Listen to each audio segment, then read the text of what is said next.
Ms. Hurd, you contend that there's another incident of abuse in March of 2015 after you and Mr. Depp returned from Australia. Is that correct? That's correct. Amber's claims that she suffered a violent assault and multiple attacks at the hands of Johnny in Australia become even weaker after what happens next is revealed. 2 weeks later, after the alleged rape, Amber would confront Johnny, her alleged for cheating on her. So this is shortly after Mr. Depp supposedly assaulted you with a bottle. It was 2 weeks after he assaulted me, yes. And you decided to confront him about cheating on you? I didn't decide to. I wanted to. Mr. Depp's finger was freshly injured at this point, right? He had a cast on it. The top of his right finger had been cut off 2 weeks prior. That is correct. And he had a pin in his finger. I don't recall when the pin was placed. I'm not quite sure. He had several different procedures and they were kind of spread out over a period of time, so I don't remember what happened and when One of those exactly. procedures was to treat the MRSA that got on his finger too, right? At some point, I knew he had an infection. There's plenty of items demonstrating Amber's affectionate treatment towards Johnny shortly after the supposed vicious, such as love notes and pictures where she's draped over him with his hand heavily bandaged, which brings to question whether that's how one treats their rapist shortly after they violate them. So it's your testimony that Mr. Depp was able to attack both you and your sister with his hand in that state, right? That is correct. He had a hard plaster cast on it.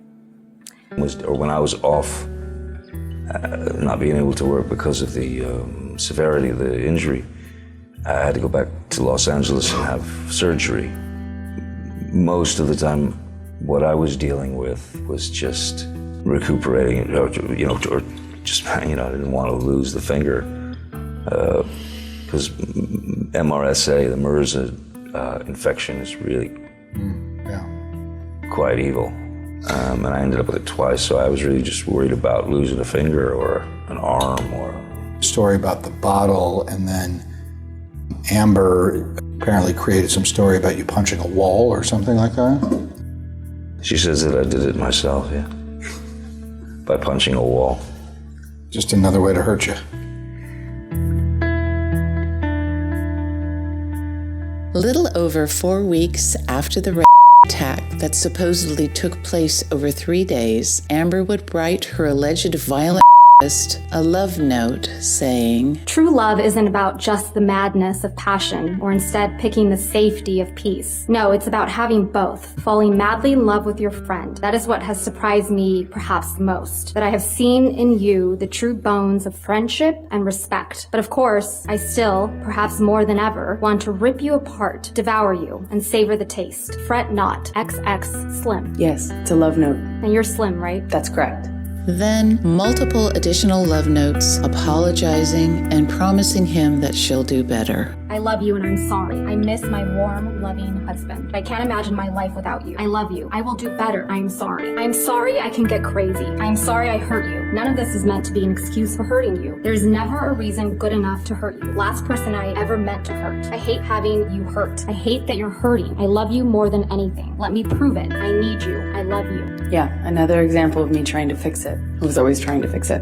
Fix it by apologizing for your bad behavior? I tried everything. I tried apologizing, I tried reading, I tried therapists, I tried everything to fix it. But yet you couldn't change like you told Dr. Cowan, right? I couldn't change my relationship.